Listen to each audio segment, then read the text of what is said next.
Presidente, a reforma da Previdência foi aprovada na gestão do senhor. O projeto de reforma administrativa, dependente de críticas que possam vir a ser feitas, foi apresentado ontem. Dentro da gestão do senhor, o senhor imagina que essa reforma da Previdência da administrativa, ela caminha até que ponto? Qual é a expectativa do senhor durante a gestão do senhor ainda como presidente? Olha, a nossa intenção, claro, é terminar a tributária antes, que ela já está mais avançada, e, paralelo a isso, trabalhar a administrativa, se possível, que ela possa estar pronta para ir para o plenário até o final do ano. É um caminho mais longo do que a tributária, porque a tributária já passou por algumas etapas, mas a nossa expectativa é que a gente possa ter essa matéria pronta até o final do ano. Então o senhor coloca como projeto prioritário a reforma tributária em relação à reforma administrativa? Não, é porque uma já passou por fases que a outra não passou. Então não é que ela seja mais importante. As duas são importantes. Mas uma já está numa fase onde, por exemplo, hoje eu já poderia votar na comissão especial. A administrativa ainda tem que passar pela Comissão de Constituição e Justiça. O senhor vai seguir o rito para a reforma administrativa, CCJ, Comissão Especial? Se eu não seguir o rito, quem for contra pode ir à Justiça e terá ganho de causa, né? Essa proposta de uma comissão mista, como é que o senhor avalia? Não tem problema. O importante é que a gente possa avançar rápido, né? Mesmo que uma comissão mista possa já começar a trabalhar enquanto a gente aprova na CCJ, a gente pode ir ganhando tempo. O importante é a gente não perder tempo, porque nós temos apenas aí os últimos meses do ano, somado que ainda temos que votar a tributária entre hoje e a votação da reforma administrativa. Essa dificuldade de interlocução com, vou citar especificamente o ministro Paulo Guedes, o senhor acha que dificulta essa tramitação da reforma tributária? Não, porque a gente tem um bom diálogo com o ministro da Articulação Política, que também, e que principalmente é o responsável pela relação do Parlamento com o Poder Executivo. O que o senhor atribui à questão do ministro Paulo Guedes ter proibido a equipe dele ter tratado com o senhor? Ele deve ter os motivos dele, mas eu acho que é importante que as coisas fiquem claras para que depois as pessoas não perguntem por que o ministro não foi ontem integrar a reforma, né? Não foi por causa disso, porque não sei por que motivo se colocou um obstáculo na nossa relação, mas isso não é um obstáculo para a aprovação das reformas. Tanto que recebi ontem o ministro Jorge, deixei claro a importância dele, do ministro Ramos, para que essa matéria possa tramitar com uma boa articulação entre o Executivo e o Legislativo. É que não faz muito tempo que o senhor estava no Palácio da Alvorada para aquela cerimônia do auxílio emergencial. É verdade. E estava tudo bem ali. Aconteceu alguma coisa, algum episódio? Não comigo, com o presidente, muito pelo contrário, a relação está indo muito bem.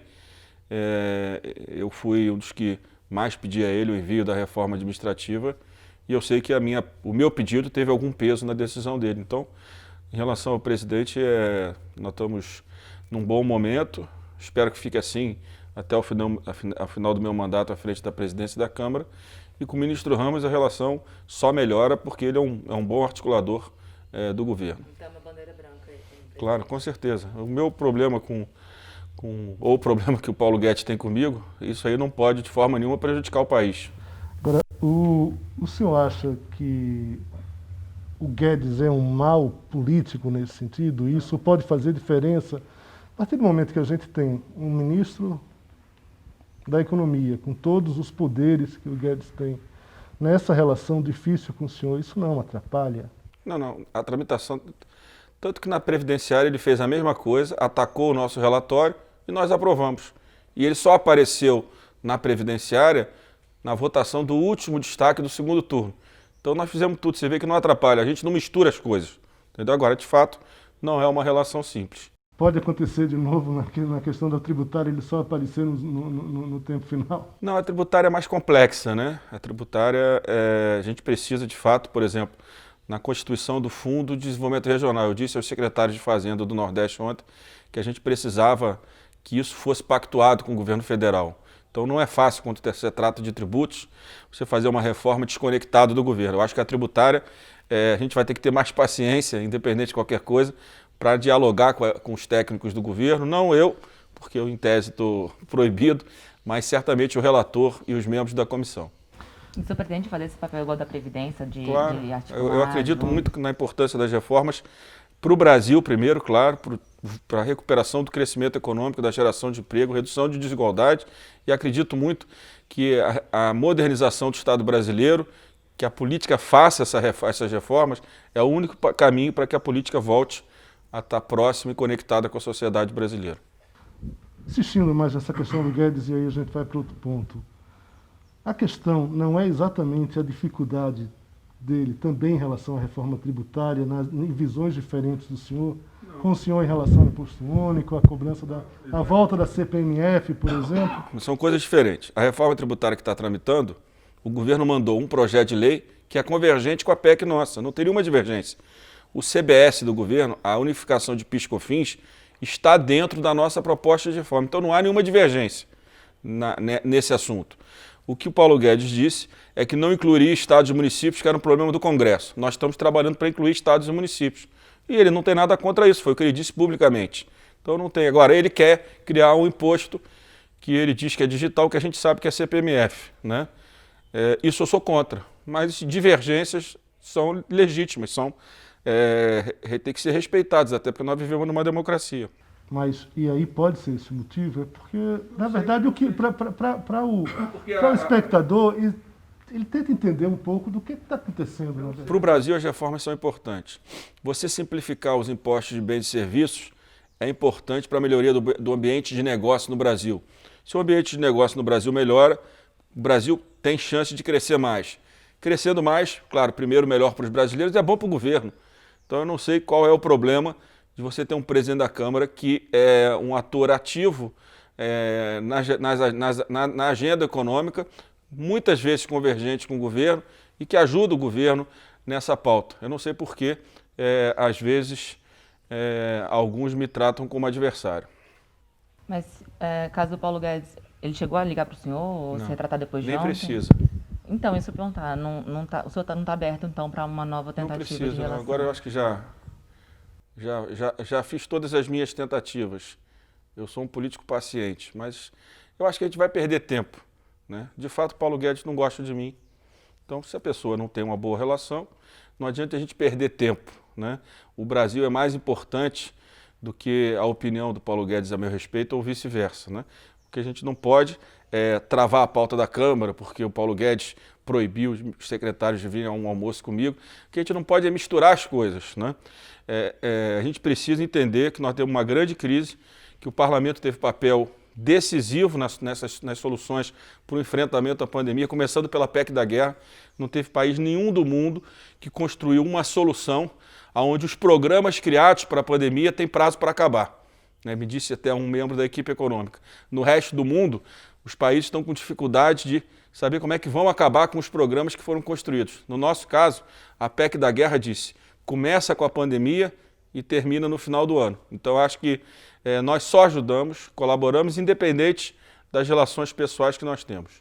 Em relação à reforma administrativa, presidente, o senhor está deixando claro que a prioridade, então, é tributária. Não, eu estou dizendo que a tributária já está na frente Tá porque ela começou na frente, só isso. Ela não é mais importante ou menos importante que a tributária. Tudo bem, mas de qualquer forma, o que a gente pode imaginar é que essa PEC da administrativa, pacote de administrativa vai acabar depois do mandato certamente, do senhor. Porque, não sei, na Câmara talvez não, mas a tributária tem alguma chance de terminar nas duas casas. A administrativa é muito difícil. E aí minha pergunta em relação à administrativa é o seguinte, qual a avaliação que o senhor faz dessa proposta do governo, considerando aí que teve principalmente em relação pelo que os analistas falam, pelo que a gente ouve, houve uma pressão muito clara de parte de parlamentares e servidores para que esse projeto ele fosse um pouco mais fatiado e não tivesse tanta força em relação a um ganho fiscal para o Brasil. Não foi isso. Eu acho que o Brasil vai ter dois ganhos. Vai ter um ganho fiscal ao longo dos próximos servidores, os servidores que entrarão no serviço público, né, e muitos vão se aposentar nos próximos anos. Você tem um outro ganho, que é o mais importante, que é uma boa reforma administrativa, melhora a qualidade do serviço. Melhorando a qualidade do serviço, o impacto para a sociedade é muito maior. né? O recurso que você tira da sociedade através dos impostos, ele vai ser devolvido à sociedade com um serviço de melhor qualidade. Se isso acontecer, você tem dois ganhos. Você tem o ganho da economia, das mudanças das regras das novas carreiras, e você tem um ganho de qualidade do serviço que vai impactar o resultado da economia. Se você tiver serviços sendo prestados com melhor qualidade, isso tem impacto, sem dúvida nenhuma, na sociedade brasileira, inclusive no ambiente de negócios. Presidente, ontem o líder, o Ricardo Barros, estava bem otimista, falando que ia ser aprovada a proposta, assim como o senhor também disse, mas tem alguns pontos que causaram uma certa polêmica, como aquele do dispositivo sobre que prevê que o presidente pode extinguir um cargo por meio de um decreto. O legislativo não perde força com esse dispositivo da reforma? Olha, eu não entrei ainda para olhar no detalhe. Eu recebi a proposta, eu estava em Recife. Nós vamos analisar com cuidado, mas às vezes não. Às vezes a burocracia também atrapalha uma reestruturação interna do governo sem aumento de despesa. Vamos analisar a proposta com cuidado. Agora a gente vai ter tempo para que a Câmara possa não apenas avaliar o que o governo fez, né, e aprimorar a proposta do governo. E a questão também o senhor não leu a reforma inteira, então, ainda? É que tem um ponto também que fala sobre, eu até anotei aqui, que as pessoas que seriam contratadas sem concurso poderiam ser com cargo com prazo determinado ou o famoso DAS, né, o cargo, indicação política. Isso também não pode facilitar o loteamento de cargos nos órgãos do Executivo? Vai depender de como você redigir a emenda depois da sua regulamentação. Eu acho que você ter flexibilidade no setor público também, dependendo da carreira, claro, também é importante, né? Você não ficar engessado como você fica hoje, você vê, a arrecadação na pandemia cai 30%, você não pode cortar, você não tem despesa para cortar, né? Essa total falta de espaço fiscal para você melhorar a qualidade do serviço. Às vezes você tem um setor, uma área que perdeu procura, perdeu demanda, você quer transferir para outra, não consegue. Então eu acho que você criar uma flexibilidade maior no setor público, com cuidado, com regras, para que isso não vire loteamento, certamente pode ser um caminho para modernizar a administração pública brasileira. Presidente, como o senhor avalia a condução do governo do presidente Jair Bolsonaro em relação à pandemia do coronavírus? Eu tenho divergências da posição do governo, todo mundo sabe. O importante é que, como eu disse, o que passou a gente não vai recuperar, né? Do ponto de vista do que ele acredita e do que eu acredito, e do que muitos brasileiros acreditam. Você vê que, por exemplo, se usou a Suécia como exemplo, né? A Suécia teve a mesma queda econômica do Brasil, mesmo sem isolamento nenhum. O Brasil acabou tendo um número grande de mortes, aí porque ficou uma guerra sobre isolamento. Então a gente não fez nem o isolamento correto, nem não fez, e ficou no meio termo, e acabou gerando um aumento do número de mortos. Mas eu acho que a gente tem que olhar para frente, e na relação parlamento e governo, ela tem melhorado ao longo dos últimos 2 meses. Essa guerra pelo isolamento, o senhor atribui então à questão do governo federal? Não, eu estou dizendo o seguinte, isso passou, foi o conflito, já aconteceu, a gente não vai recuperar, então não adianta tratar disso. Nós temos que tratar como é que daqui para frente, nesses próximos meses, até a vacina, nós vamos conseguir construir os caminhos para que o Brasil possa, em 2021, sair dessa crise mais forte do que entrou. Existia uma expectativa dos opositores do presidente Jair Bolsonaro de que a forma como ele se movimentou e conduziu a gestão federal em relação à pandemia pudesse refletir em pesquisas em popularidade. Isso, de certa forma, não aconteceu. Teve alguns casos de recuo nas últimas pesquisas agora em relação ao Nordeste, mas, de uma forma geral, ele vem mantendo, se não apenas uma resiliência, mas ele tem avançado. Como é que o senhor, como político e analista de pesquisa, o senhor avalia essa resiliência e esse avanço do Bolsonaro? O governo botou 600 bilhões na economia. É claro que isso teria algum impacto na avaliação do presidente.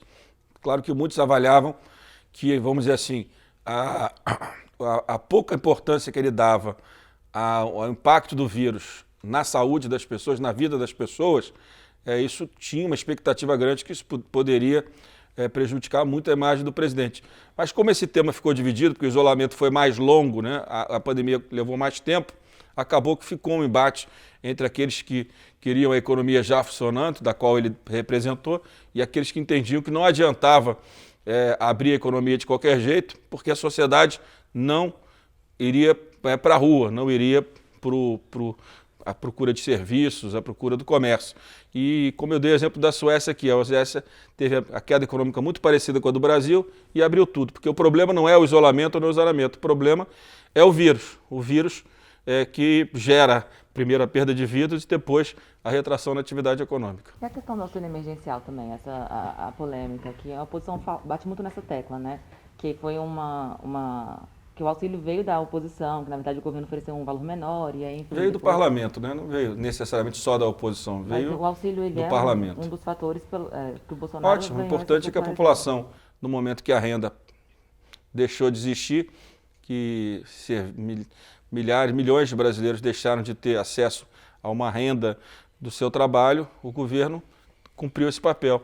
É claro que o Poder Executivo, no presidencialismo, tem uma vantagem em relação à imagem, né, o benefício da imagem em relação ao programa. Agora, para mim isso não é mais importante, se foi 60% do governo, 30% do parlamento. Parlamento com 30%, se você olhar 10 anos atrás, já é uma grande vitória. E segundo, importante é que a sociedade foi atendida. Se a gente ficar olhando quem vai ser beneficiado com as votações da Câmara, a gente vai sempre olhar que no final das contas, os bons projetos sempre beneficiam também, claro, o Poder Executivo, e assim, é porque ele é que comanda a execução das políticas públicas. Em relação a projetos da Câmara, de certa forma, o senhor foi anteparo, o senhor foi uma certa, não vou dizer obstáculo, mas uma certa barreira no sentido amplo em relação a projetos e costumes. O senhor sempre priorizou projetos que, na avaliação do senhor, fossem mais efetivos para a população. O senhor acredita que isso vai mudar, que o governo Bolsonaro pode avançar na pauta de costumes com a saída do senhor da presidência da Câmara? Vai depender muito de quem assumir a presidência da Câmara. Eu espero que a gente continue focando na agenda de modernização do Estado brasileiro. Essa é que vai melhorar a qualidade de vida dos brasileiros, é o meu ponto de vista. A agenda de valores vai continuar radicalizando as relações na sociedade, o que do meu ponto de vista é ruim. Por isso que não priorizo à frente da presidência da Câmara. Mas o próximo presidente da Câmara é que vai decidir, junto com os líderes, qual é a pauta da Câmara para os próximos 2 anos, a partir de 2 de fevereiro. Qual seria o melhor perfil desse presidente da Câmara hoje para substituir o senhor? Não tem melhor perfil, cada um tem um perfil, ninguém é igual a ninguém. O meu perfil está dado, né? Acho que tem erros, mas tem muitos avanços. E também, claro, o tempo que eu fiquei foi me dando experiência, e essa experiência sempre ajuda na condução da Câmara dos Deputados. Está pacificado que o senhor não é mais candidato e, de fato... Claro que eu não. A Constituição diz que eu não posso, eu não sou candidato. E o senhor também ainda não escolheu, então, um candidato do senhor? Que vai... Não, eu não vou escolher meu candidato, eu vou construir um candidato ouvindo muitos deputados e deputadas. Foi assim que eu consegui comandar e ter bons resultados à frente da presidência, ouvindo muita gente, os líderes, mas muitos deputados de vários partidos que vêm aqui, que vão ao gabinete e conversam comigo, e assim eu vou formando a minha opinião sobre vários temas, e será assim também em relação à presidência da Câmara. E com o fim do seu mandato também, muita gente tem falado no sistema parlamentarismo, ou semi-parlamentarismo. O senhor acha que o senhor tem perfil para ser o primeiro-ministro?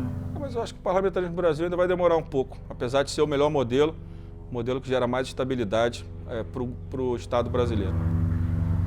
Senhor, em relação ainda à presidência da Câmara, o senhor acredita que uma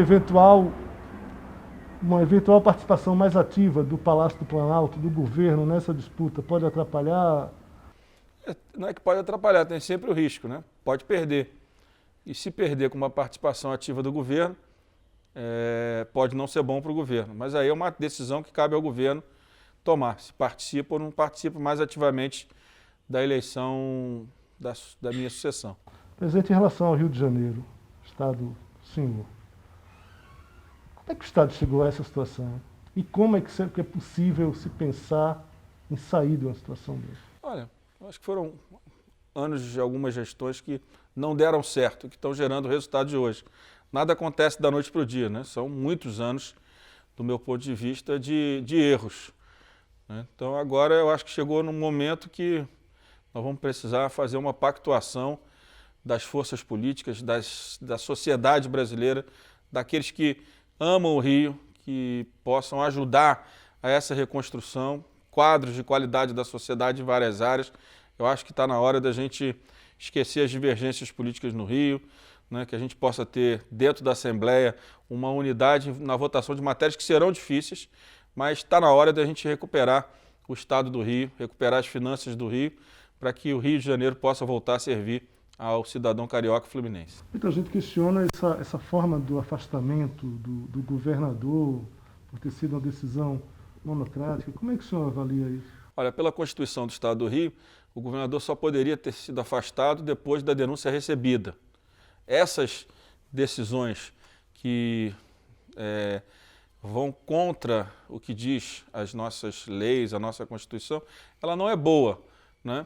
Nós entendemos a preocupação e o que ocorreu, pelo menos é o que está na imprensa, no Rio de Janeiro. Depois da decisão referendada pelo Pleno do STJ, melhora a situação, mas mesmo assim, se você for ao pé da letra da Constituição do Estado, você vai ver que o correto era o oferecimento da denúncia.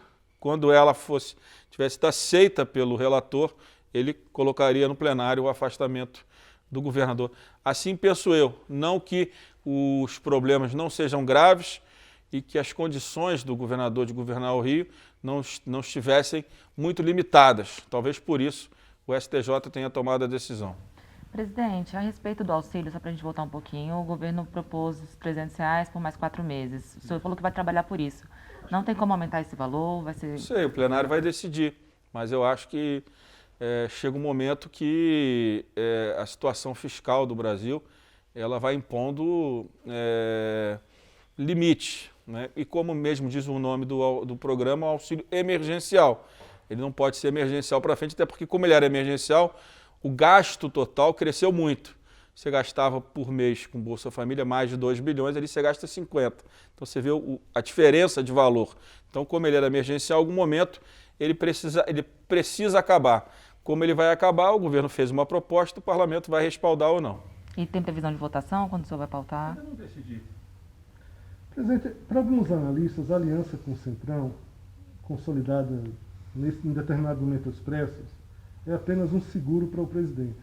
É possível, a partir disso, formar de fato uma base para que essas reformas sejam avançadas? Eu acho que sim. Eu acho que tem um grande número de deputados que não está preocupado em estar no governo, está preocupado em aprovar matérias que possam mudar o Brasil. Eu acho que isso é uma questão que acaba ajudando o governo federal. E em relação à reforma administrativa, só mais uma pergunta também a respeito dos penduricalhos, com o fim dos penduricalhos. Também tem gente criticando que os cargos altos do judiciário não foram incluídos nessa reforma. Como é que você avalia isso? É um conflito de interpretação. Alguns acham que não cabe ao Poder Executivo tratar de outros poderes em reformas administrativas. Há decisões, nós temos decisões no Supremo que dizem ao contrário. A Defensoria Pública prova que foi proposto por um deputado, ela foi declarada constitucional, que você pode fazer reforma por emenda constitucional de outro poder, e você tem a liminar do Joaquim Barbosa em relação àqueles 4 tribunais regionais federais que tinham sido criados pelo parlamento por uma PEC. Ele deu uma liminar dizendo que estava suspendendo porque aquela era uma prerrogativa exclusiva do Poder Judiciário. Então você tem várias interpretações. O governo preferiu ir pelo caminho que desse menos conflito jurídico.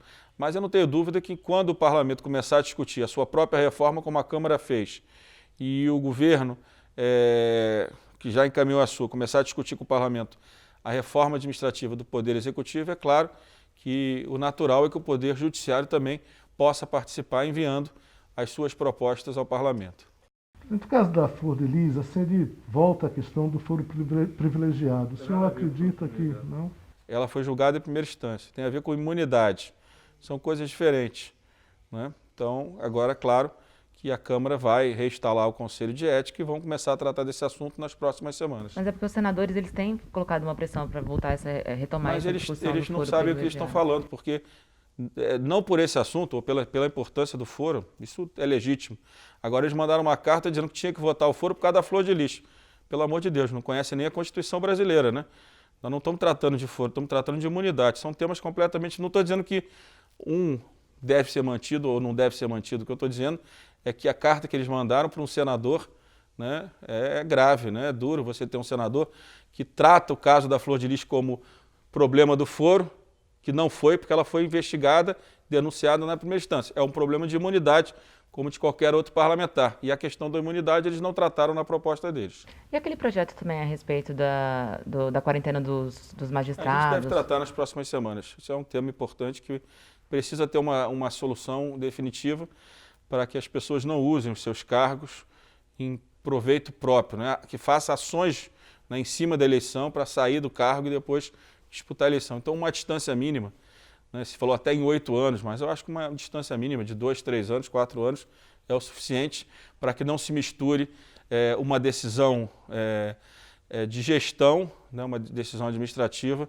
com o processo eleitoral. Mas os apoiadores do Sérgio Moro ficaram Mas ele não vai ser chateados com atingido. isso. Ele não seria atingido. Não, ele já saiu do judiciário. É verdade. E a respeito da reforma administrativa da Câmara dos Deputados? Tem uma previsão, uma expectativa de quando isso vai ser, Eu acho que a o partir processo de vai ser outubro a terminado? gente pode começar a votar da Câmara. É o meu sentimento. Então são muitas reformas juntas para ser terminadas no É final isso, do ano. agora tem que ter disciplina e boa articulação por parte dos líderes partidários e do governo. Presidente, em relação ao pedido de urgência daquele projeto da tributária, o senhor chegou, como é que está esse processo? Porque, em tese, ele pode atrapalhar votações a partir da próxima semana. Se ele trancar a pauta, não vai votar nada, até porque ele não está pronto para ser votado ainda. Mas vamos aguardar a decisão do governo. Mas, de qualquer forma, o senhor não leu, né? Não ter lido o projeto, não iniciou a tramitação. Como é que fica Mas isso? a urgência trancaria a pauta de qualquer jeito. Mas o governo tem que retirar o pedido, né? Eu acho que se não retirar, a pauta da Câmara está trancada. Então nada que o governo quer votar vai poder ser votado.